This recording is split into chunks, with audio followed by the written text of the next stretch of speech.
जय श्री कृष्णा। राधे राधे।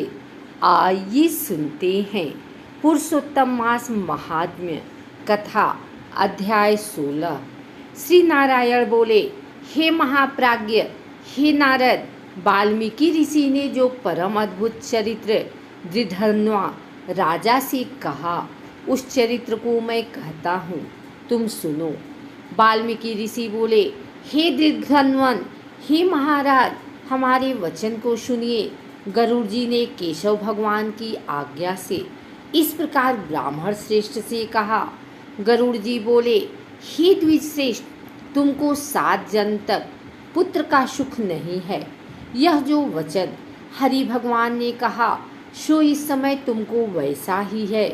फिर भी कृपा से स्वामी की आज्ञा पाकर मैं तुमको पुत्र दूंगा। हे तपोधन, हमारे अंश से तुमको पुत्र होगा, जिस पुत्र से गौतमी के साथ तुम मनोरथ को प्राप्त करोगे।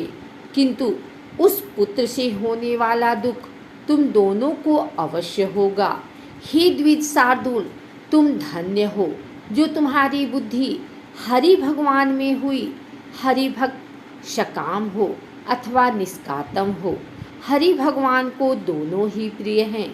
मनुष्यों का शरीर जल के बूंद बूंद के समान क्षण में नाश होने वाला है।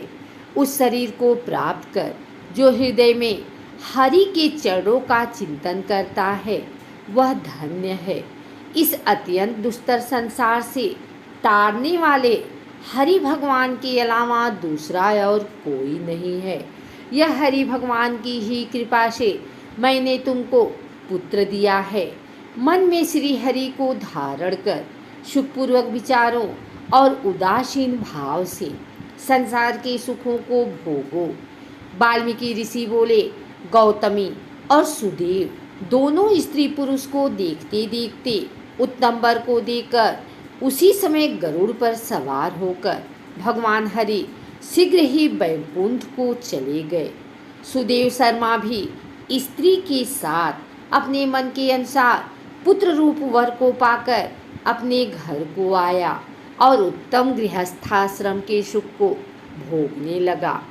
कुछ समय बीतने के बाद गौतमी को गर्भ रहा और 10वां महीना प्राप्त होने पर गर्भ पूर्ण हुआ। प्रसूति काल आने पर गौतमी ने उत्तम पुत्र पैदा किया और पुत्र के होने पर सुदेव शर्मा बहुत प्रसन्न हुआ। श्रेष्ठ ब्राह्मणों को बुलाकर जात कर्म संस्कार किया और अच्छी तरह स्नान कर ब्राह्मण श्रेष्ठ सुदेव शर्मा ने उन ब्राह्मणों को बहुत दान दिया। ब्राह्मण और स्वजनों के साथ बुद्धिमान सुदेव शर्मा ने नामकरण संस्कार किया। कृपालु गरुड़ जी ने प्रेम से यह पुत्र हुआ था। शरतकालीन चंद्रमा के समान उदय को प्राप्त तेजस्वी यह सुख के सदृश्य है। इसलिए मेरा यह प्रिय पुत्र सुखदेव नाम वाला हो।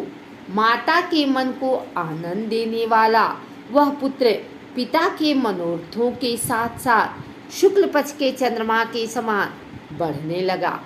पिता ने हर्ष के साथ उपनयन संस्कार कर गायत्री मंत्र का उपदेश किया। बाद में वह बालक वेदारंभ संस्कार को प्राप्त कर ब्रह्मचर्य व्रत में स्थित हुआ। उस ब्रह्मचर्य के तेज से युक्त बालक साक्षात दूसरे सूर्य के समान शोभित हुआ। बुद्धिसागर उस बालक ने वेद का अध्ययन प्रारंभ किया। उस गुरुवत्सल बालक ने सद्बुद्धि से अपने गुरु को प्रसन्न किया और गुरु के एक बार कहने मात्र से समस्त विद्या को प्राप्त किया। वाल्मीकि ऋषि बोले, एक समय कोटि सूर्य के समान प्रभाव वाले देवल ऋषि आए। उनको देखकर हर्ष से सुदेव शर्मा ने दंडवत प्रणाम किया। अर्घ्यपाद्य आदि से विधि पूर्वक उन देवल मुनि की पूजा की और महात्मा देवल के लिए आसन दिया। अति तेजस्वी देवदर्शन देवल ऋषि उस आसन पर बैठ गए। बाद में अपने चरणों पर बालक को गिरे हुए देखकर देवल ऋषि बोले, देवल मुनि बोले, अहो ही सुदेव, तुम धन्य हो। तुम्हारे ऊपर भगवान प्रसन्न हुए, क्योंकि तुमने दुर्लभ सुंदर श्रेष्ठ पुत्र को प्राप्त किया है।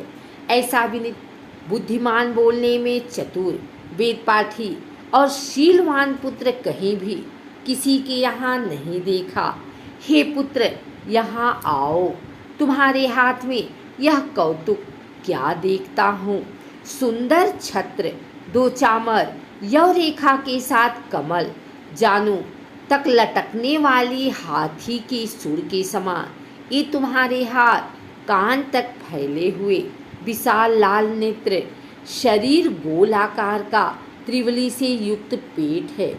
इस प्रकार उस बालक के विषय में कहकर उस ब्राह्मण को उत्कंठित देखकर देवल ऋषि फिर बोले, अहो हे सुदेव, यह तुम्हारा लड़का गुणों का समुद्र है। कंधा और कोक का संधि स्थान गुण है। शंख के समान उतार चढ़ाव युक्त गला वाला, चिक्कड़ टेढ़ी सिर के बाल वाला, ऊंची छाती, लंबी गर्दन, बराबर कान, बैल के समान कंधा, इस तरह समस्त लक्षणों से युक्त यह पुत्र श्रेष्ठ भाग्य का निधि है। एक ही बहुत बड़ा दोष है जिससे सब व्यर्थ हो गया। इस प्रकार कहकर सिर कांपते हुए दीर्घ श्वास लेकर देवल मुनि बोले, प्रथम आयु की परीक्षा करना, बाद लक्षणों को कहना चाहिए। आयु से हीन बालक के लक्षणों से क्या प्रयोजन है। हे सुदेव, यह तुम्हारा लड़का 12वें वर्ष में डूबकर मर जाएगा। इससे तुम मन में शोक नहीं करना। अवश्य होने वाला निसंदेह होकर ही रहता है। मरणासन को औषध देने के समान उसकी कोई प्रतिक्रिया नहीं है। वाल्मीकि मुनि बोले, देवल मुनि इस प्रकार कहकर ब्रह्मलोक को चले गए और गौतमी के साथ सुदेव ब्राह्मण पृथ्वी पर गिर गया। पृथ्वी पर पड़ा हुआ देवल ऋषि के कहे हुए वचनों को स्मरण कर चिरकाल तक विलाप करने लगा।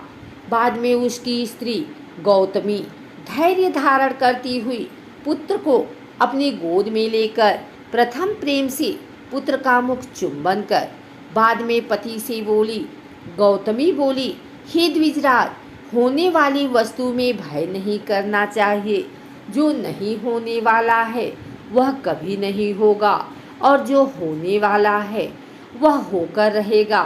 क्या राजा नल, रामचंद्र और युधिष्ठिर दुख को प्राप्त नहीं हुए? राजा बलि भी बंधन को प्राप्त हुआ, यादव नाश को प्राप्त हुए, हिरण्याक्ष कठिन वध को प्राप्त हुआ, वृत्तासुर भी मृत्यु को प्राप्त हुआ, सहस्त्रार्जुन का सिर काटा गया, रावण के भी उसी तरह सिर काटे गए। हे मुनि, भगवान रामचंद्र भी वन में जानकी के विरह को प्राप्त हुए। राजर्षि परीक्षित भी ब्राह्मण से मृत्यु को प्राप्त हुए। हे मुनीश्वर, इस प्रकार जो होने वाला है वह अवश्य होगा। इसलिए हे नाथ, उठिए और सनातन हरि भगवान का भजन करिए, जो समस्त जीवों के रक्षक हैं और मोक्षपद को देने वाले हैं।